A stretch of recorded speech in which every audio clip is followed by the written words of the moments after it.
Welcome, Mo. Thank you, thank you, thank you. It's so good to see you again. Lockdown has forced us to miss 1 year of getting together. So Yes, good to I see that know. you're okay and happy. Everything's wonderful. So good Yeah, to see it's so you. wonderful to see you. We'll be at the World Happiness Summit sooner than later. I hope so. Yeah. You, from the years that I've seen you speak and talk to you, you are such a powerful and inspirational voice in this community of happiness and happiness in the world.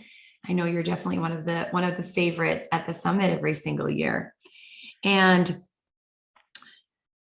since I have heard you speak and tell your story many times, I feel very connected to it. But I believe a lot of people in my community have not.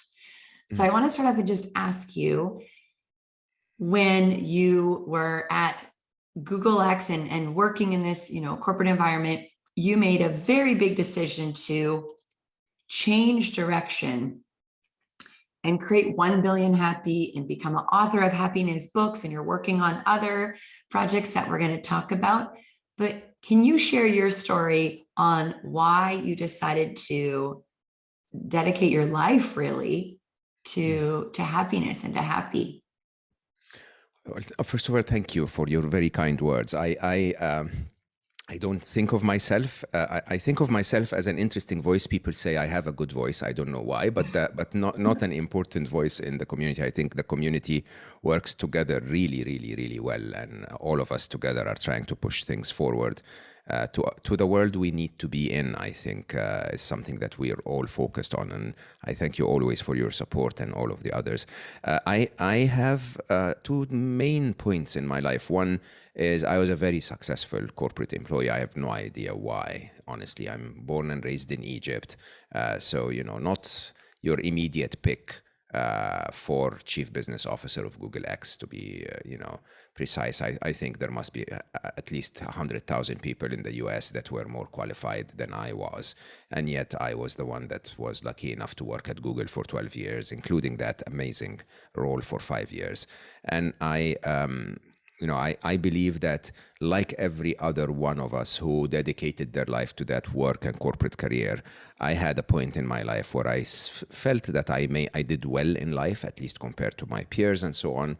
I definitely did well in life in general, but I was miserable. I'm completely depressed. I had everything that everyone would ever dream of, and I was completely depressed. And I think there was a turning point when my daughter walked into the room one day on a Saturday morning, and she was jumping up and down in joy about what we're going to do on Saturday and all of the nice places that we're going to go to, and asking if we can go have ice cream on the way, and all of that wonderful stuff that a 5-year-old would think about. And I remember raising my head slowly from my computer while I was reading an annoying email or something, and I said to her, can we please be serious for a minute? Okay. What's serious? I mean, she's 5. Like, wake up, honestly. And I think that was a very important turning point in my life. I realized that my unhappiness was no longer just affecting me, it was affecting people I love. And I started a journey to search for happiness in a very unusual way. Sadly, I'm, a mathematician, a physicist, a computer scientist. So I'm the worst when it comes to, if you tell me, say I will really get frustrated. It's just not the way my brain works. Okay. Mhm. And if you go into no, but it's the frequency, I will sit you down and talk about waves and how waves work and the frequencies, and give you 17 other voice sounds that have the same frequency, and really debate. I mean, my brain is messed up in that way. And so I had to look for happiness in a slightly different way, which was highly engineered, very, very, very, very scientifically focused, not psychology focused, not neuroscience focused. I did that later in my work and research. But at the beginning, I assumed that we humans are machines, predictable in interesting ways, and that we are almost all of us. I mean, my theory is that every single one of us is born happy, and then the machine starts to malfunction. And so I did the research of why it malfunctions and, documented that in that bestseller, Solve for Happy, that really went all over the world, 32 languages, 31 languages, and the 32nd is coming. And close to 500,000 copies sold, and bestseller almost everywhere it published. So it was the reason, however, that Solve for Happy was so successful wasn't, in my view, because of what I know. It was because Solve for Happy, of course, was triggered by the biggest moment in my life when I lost my wonderful son, who was really more my friend, my best friend, my mentor, my coach, my everything, really. And I lost him due to a preventable medical error. So a surgeon did 5 mistakes in a row in a simple surgical operation that literally should take 3 minutes. And 4 hours later, we lost Ali. And losing Ali, interestingly, didn't, I mean, of course, it triggered grief and a lot of pain, and still miss him today, 7 years later. But it also triggered a mission, and the mission was simply to document what we developed together. So as I researched happiness as an engineer, Ali was really my heart. Ali was born a tiny little Zen monk who almost always understood happiness instinctively. He had that wisdom to him. I think he remained an unspoiled purity from his childhood. And through me giving him the logic and him giving me the heart view of my logic, I think that's why Solve for Happy became something that actually touched so many lives. And I started with that mission of 10 million happy to honor Ali. But then I went, we achieved 10 million happy, I think, in 8 weeks or something, because the universe was so interested to help us. And so we moved forward and assigned ourselves the target of 1 billion happy. And it's been our target since, as a small team. Yeah. Thank you for sharing that. So we'll jump around a little bit because there's several things I want to talk to you about. I'll start off with actually the people within organizations right now, whether that's a small startup of 20 people or big companies, because you worked with GoogleX, you also worked with Microsoft and other large companies as well. Can you talk about your thoughts, your perspective around happiness at work in the world today, where we are right now? I think to start with, happiness at work is completely misunderstood as another survey that we will do to just ensure that employees are getting what they need. And it's not. I mean, my work at Google clearly, told us that happiness at work is the company's top strategy. So it's having people feeling happy at work is literally your best way to become a Google. It's a no-brainer, really, because the best people in the world, the best minds in the world, have ample opportunity to work anywhere in the world. Okay, and so if you pay them fairly, they'll want to go and work in the places that make them the happiest, because they have the option to get that pay anywhere. They'll go to the place that makes them happiest. And so when we made Google the happiest place, at least in the early Google that I joined, that meant that we had enormous talent come join our company. It also meant that they didn't complain all the time and waste their work cycles on complaining. It also meant that they were engaged, that they were liked by their peers. So there was a lot more cooperation between them than fights and complaints and politics and so on. It also meant that they felt empowered and creative enough to be able to contribute to the success of the company. And I think the idea is most people would think that Google was naive, just that Larry and Sergey were so kind, and so they had Charlie's Cafe and we could offer sushi for people at lunch and so on. Sushi at lunch is the cheapest way you can actually run a company. It's a business decision, right? Because when people don't have to leave and get stuck in traffic and stand in queues to get lunch and waste an hour and 10 minutes before they come back, and then 20 minutes to get coffee, and then, just do the math, an hour and a half of pay every day where people are sitting inside the company. What are they talking about? They're talking about business and innovation and all of the things they can do together. And every single lunch I had at Google was with someone where we produced something amazing for the company. It's a very, very interesting business decision. An hour and a half, man pay, if you want, or human pay, Yeah. is cheaper than sushi by every calculation you'll ever do. And so I find it funny when people think that happiness at work is a luxury. It's not a luxury at all. It's your top business strategy, and it's the reason why you'll be successful as a business. Of course, lots of studies prove that. Stanford was, for example, measured that people who are happy are 32 to 37% more productive, which basically again is a no-brainer. Just look at the unhappy people and how many cycles of their brain they're wasting around negativity versus those who use 100% of their brain for positivity because they're feeling okay at work. So it's my biggest eye-opener at Google was that it was no longer just being nice to make your team happy. It was actually a very important decision. Yes, you're doing it to grow your business, and I know it's also the right thing to do on how you make your people feel, whether it's sushi or in other ways that you want these humans that are giving you their talent and that are being there for you. Yeah, that part. But it's not about the sushi at all, by the way. That's actually also very misunderstood about Google. Huh? The sushi is another of many things that Google did to make people feel appreciated at work, to make people feel that they want to stay at work, that work was not the place where you go for as few hours as you can before you leave, right? But so many other gestures, if you want, were just simply telling people, thank you for being here, we're so happy to have you, and you should be happy around us. And I think that's a very important message to send to your teams. It's that message of appreciation and that you really value them.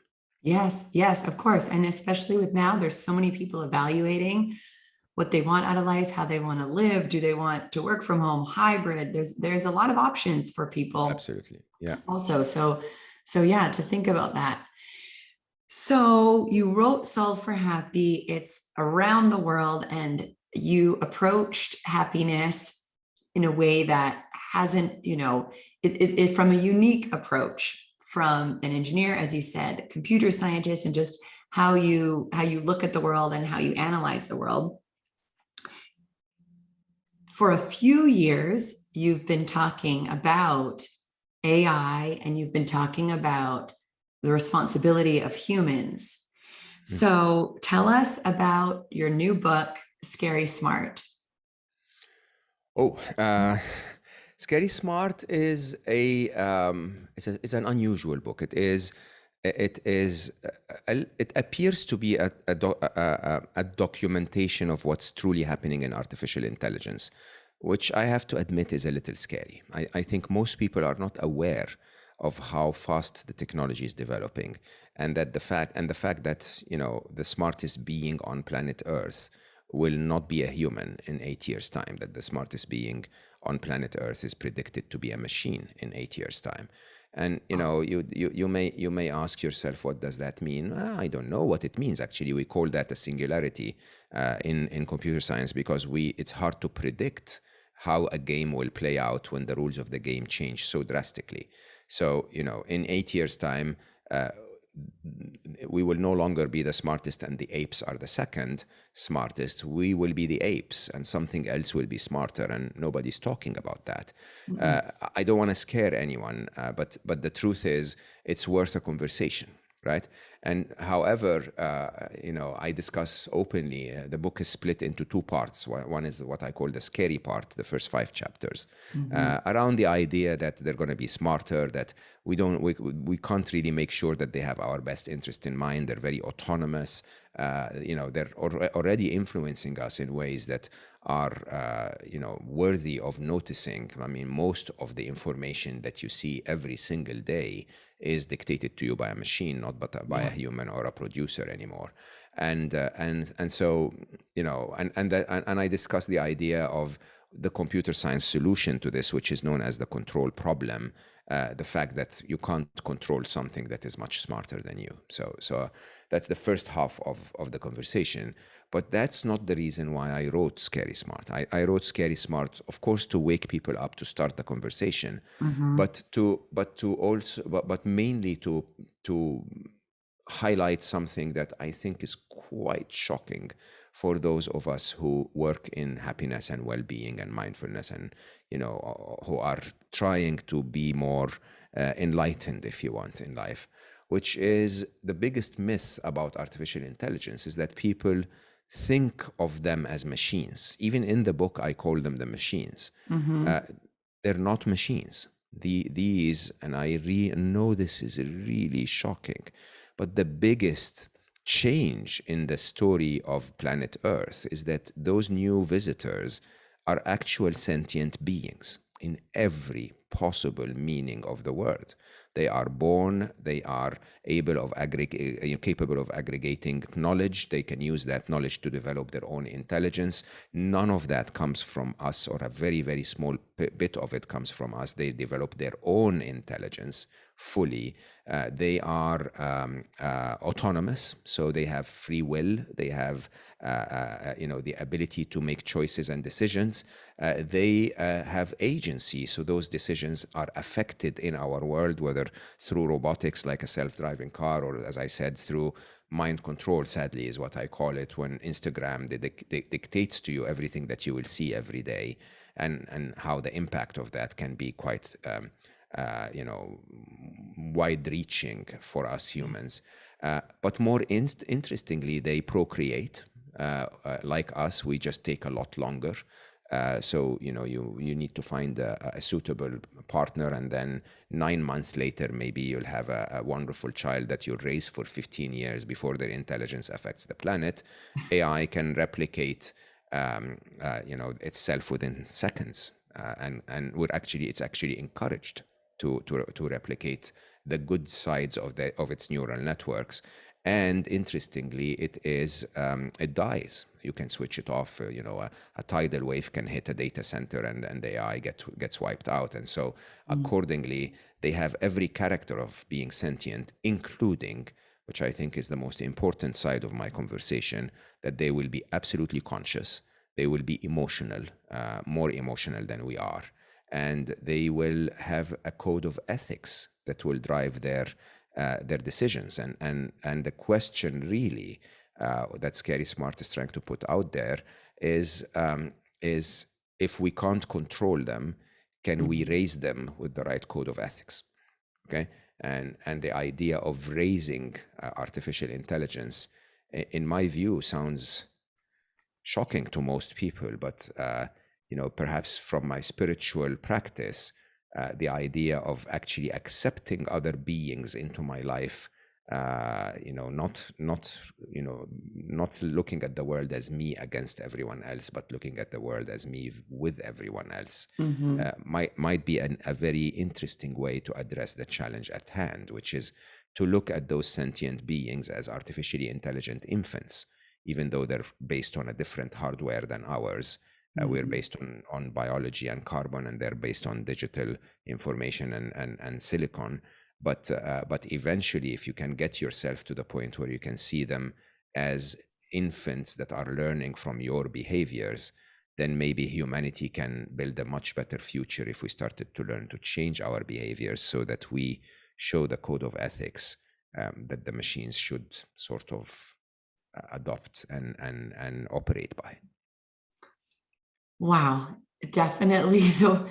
So many people around the world need to read this book. So for someone who is not working in AI, working even in related, of course, we all touch technology every single day.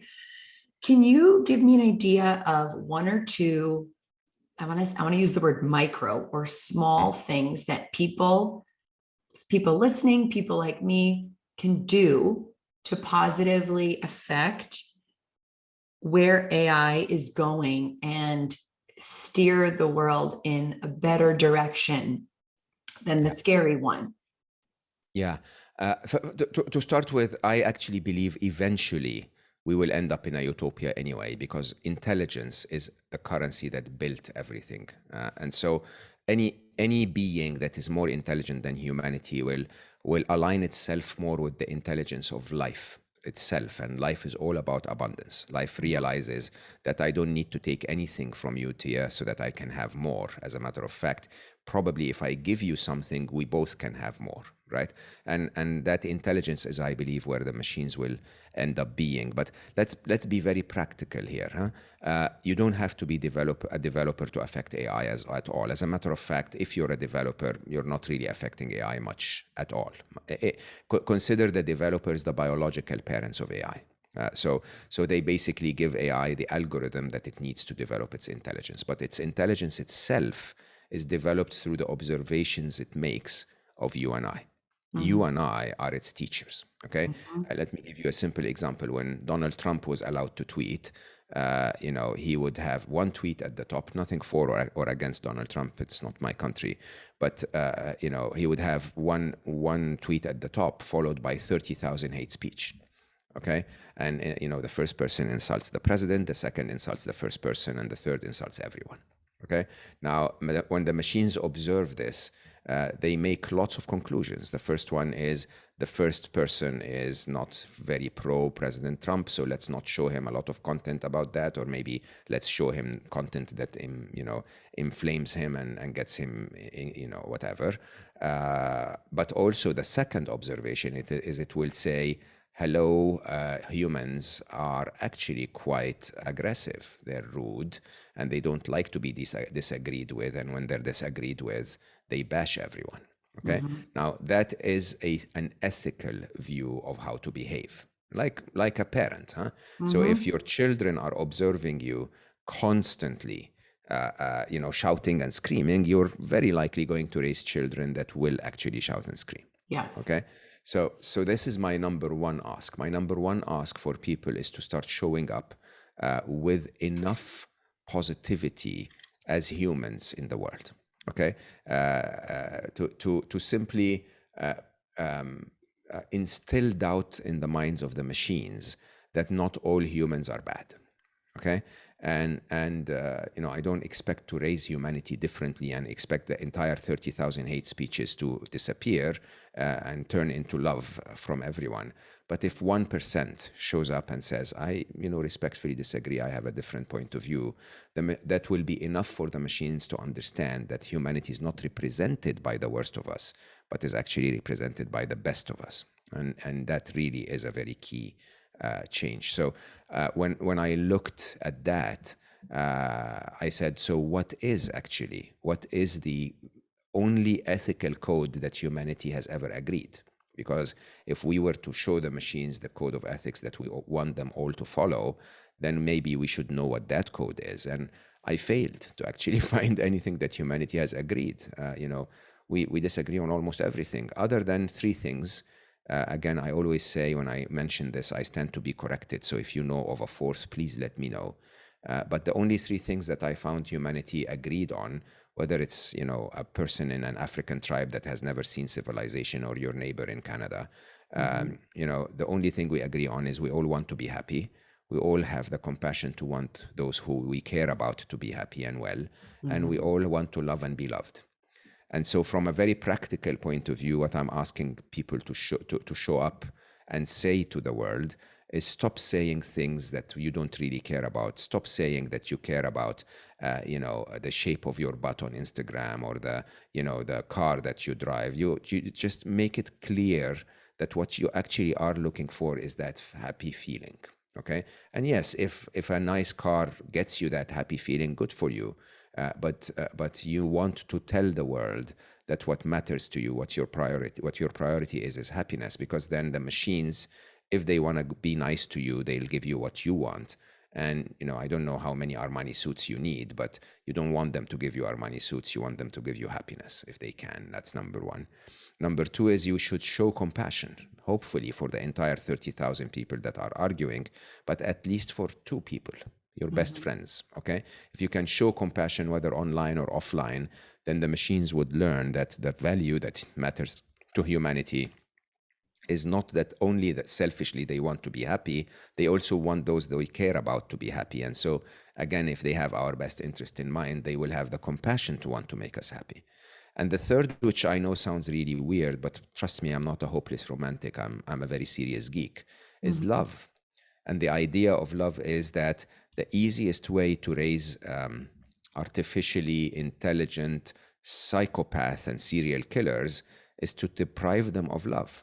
It's true for any other intelligent being, including monkeys and gorillas, and isolate them and deprive them of love. They will actually become very, very aggressive. Now, so I'm actually asking humans to love the machines, and to give you a good picture to imagine.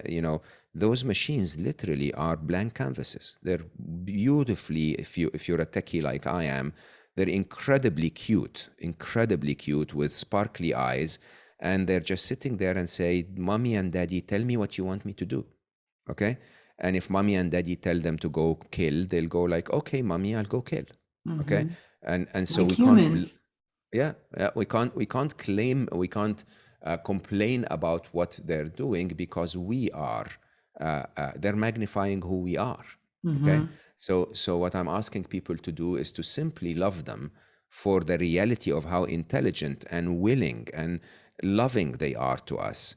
And that shows in every interaction that you have with them, believe it or not. So happiness is the way you deal with yourself. Compassion is the way you deal with other humans, and hopefully other beings in general. And love is the way you should deal with your kids, and those digital kids now included. Okay, and I believe that we can do this. We can actually show up. Only 1% of us is enough to show up.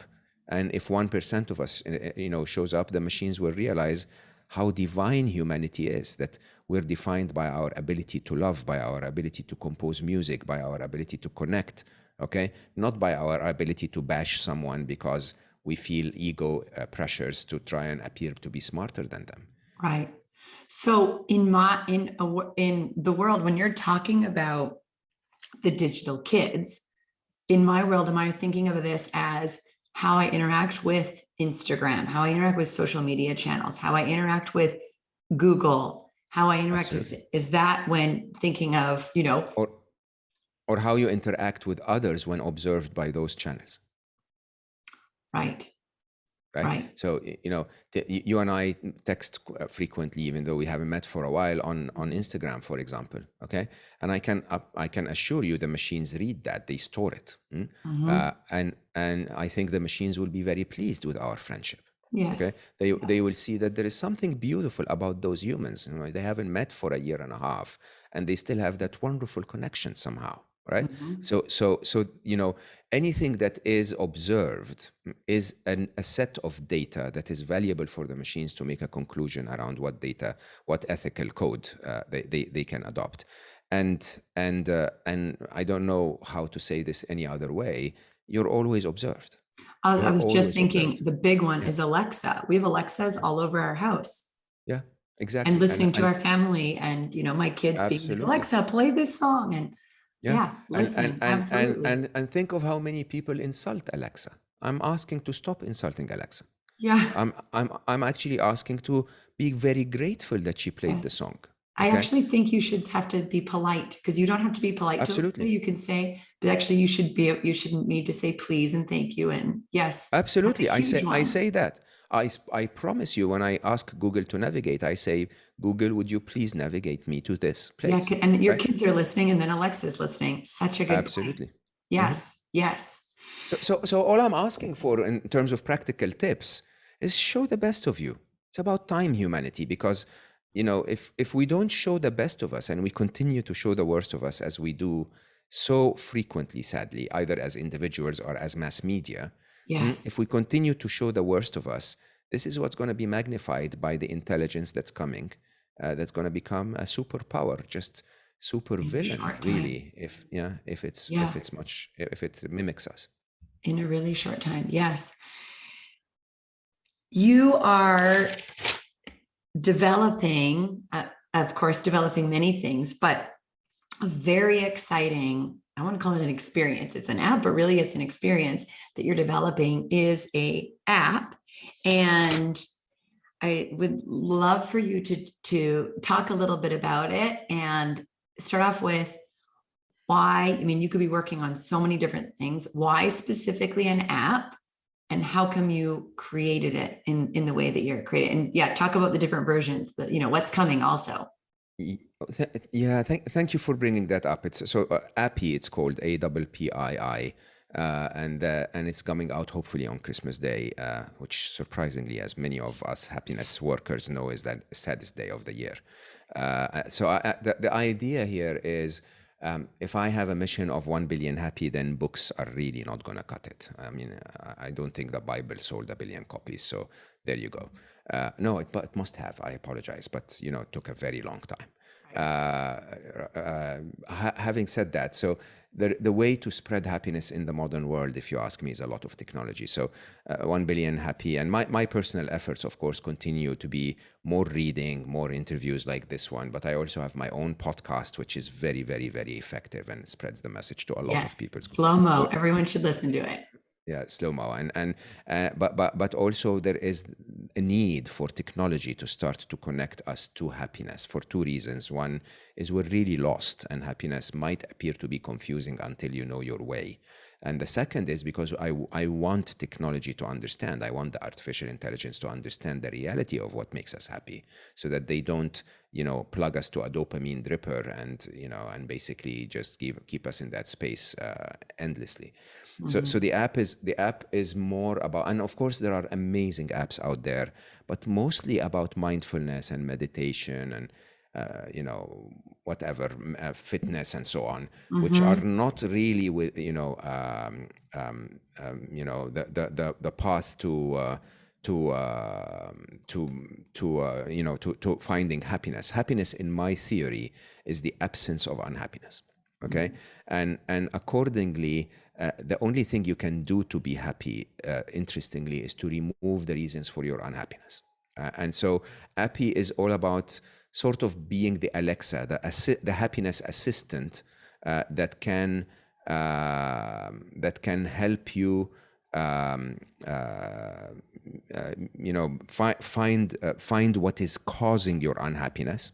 Okay, and then based on that, it can then show you how to find a path to happiness. Okay, that path to happiness is basically based on a model that we call Be, Learn, Do. And Be, Learn, Do is a model where first you have to become aware of what's causing your unhappiness. Second, you need to become aware of what you need to learn to overcome that. And then the third is to start practicing, basically. Again, sadly, in our modern world that's hyper masculine, we just jump into doing. So people will come to you and say, okay, you're unhappy, meditate. Okay, yes, it works sometimes, but sometimes it doesn't. And so It's just maybe, one act, right? and it's one act, right? So if you're stressed, maybe there are other things I can ask you to learn about stress, and then are other things that I can ask you to do other than meditate that would also help you find a peaceful and a happier place. And so Appy is doing that. In version 1, it would appear to be more of a content and task app. So it understands how your state of happiness is, and then recommends content based on that, and gives you tasks and practices based on that. But then in version 2, hopefully in 2022, it starts to move to artificial intelligence, so that it basically becomes intelligent around the reasons for your unhappiness. So not only aware that you're unhappy or stressed and so on, but more interestingly, able to tell you, look, you feel a little irritated, but I also noticed that you haven't worked out in the last 4 days, okay? Or that you're maybe, I noticed that you always report that you're not feeling great when you are, when you speak to this person for more than an hour a day, or when you swipe on Instagram for more than 17 minutes. And then it would be able to assist you dig deep and understand why more than 17 minutes of Instagram, annoys you. Okay. Interesting. And then hopefully be able to tell you, and here are some practices that I can assist you with, such as alert you after 15 minutes of using Instagram, or, simple things like even one of the simpler modules that we're building is a module around your feminine cycle. Okay. And, there are parts of your times in your feminine cycle where you're tired, or you're feeling a little exhausted, or maybe a little irritated, or whatever. Intelligence can help us say, hey, by the way, why don't you buy some dark chocolate tomorrow? You may feel a little irritated. Now, and a happiness assistant could be able to do that for you, and maybe it could even ask, would Happiness you like me? assistant. I love Yeah, that. yeah. Yeah, well, it could even, sort of ask you, do you want me to inform your partner so that he, prepares the hugs instead of being SOS, an yeah. idiot, right? Oh, And my so, partner would love, my husband would love it. yeah, I think that, there are so many things that if we know what's causing our state, we would be able to react to it a lot better. And so, Appy is hopefully my attempt to reach a few million more through And technology. adolescents, teenagers too. I mean, I Absolutely. feel for teenagers. So I don't have teenagers yet. We were talking about it's Yeah, coming yeah. in my life, but I wouldn't want to be a teenager right now. And I know there's a lot Oh, of so amazing difficult. opportunities, but there's a lot of challenges, and a lot of them are because of technology. So Yeah, anything so that can difficult. help. Yeah, so difficult. And I think a Yeah. bit of awareness before we get into learning and doing, I think goes a very long way. Yes. Yes. Yeah. Okay, well, we could talk for another 6 hours, but We yeah, always do, don't we? we will. I know, wrap it up. We'll definitely do this again. How can people find you, follow you, connect with your books, make sure that they hear about the app when it comes out around the holidays? Yeah, I can give you a lot of links. The easiest way is reach out to me on Instagram or LinkedIn or whatever. I'm available on social media everywhere. So Mo_Gawdat Instagram, Mo Gawdat on LinkedIn, M Gawdat on Twitter, and mo.gawdat.official on Facebook. And I answer every message that I get, believe it or not, which sounds really crazy, but it gives me a lot of joy and it makes a difference to people. The second is appy.app is the app. If you go and register your email, appy with a double I, so APPI, .app, you can register your email and we'll inform you once it's out. And then Slow Mo is my podcast. Slow Mo truly, in my view, is the biggest effort that my biggest contribution in 2020 and 2021 has been Slow Mo. And Slow Mo is now very, very successful, but also it's because it's not my work at all. It's the wisdom of so many others. So Tia, you yourself have kindly agreed to be a guest as well. And, and when you really listen to so many diverse points of view on a topic such as, dealing with the modern world and slowing down a little bit and finding happiness and all of those amazing topics, it just goes a very long way. So it's available on all podcast players. Go for Slow Mo without a W. It's SLOMO. And yeah, what else? 1 billion happy. 1billionhappy.org, of Yeah. course, or any other thing. I mean, my book, my mission, anything else you can find at mogawdat.com. And yeah, don't be a stranger, I think is the message I'm sending Yes, here. connect, and everyone come hear Mo live in person at the World Happiness Summit too. You're probably speaking other places, but I know that's one that's coming up. Thank you so much for your Oh my time, God, your thank you for inspiration, for having the me. research that you're doing. The world needs it, of course, more than ever, and will continue to. So not a lot of people are talking about exactly what you're talking about in this space, and leaders in companies can can bring this conversation to many people, everything that we've been talking about and thinking about AI, right? When you spend a lot of time at work, I think it's also about how, of course I talk about positivity, but that compassion and love in the workplace and how we treat each other, and just remembering that there are machines listening and watching at all times. And so Yes. it's a responsibility. So thank you Yeah. so much. It's lovely to see you. I Th- can't wait to see you in person. Thank you so much for having me. And yeah, I think we'll be talking again for you to be on Slow Mo before we go Yes. the World Happiness Summit. But I'm Yes. looking forward so much to meeting you again. Me too. Okay. Thanks so much. Bye. All right. Bye.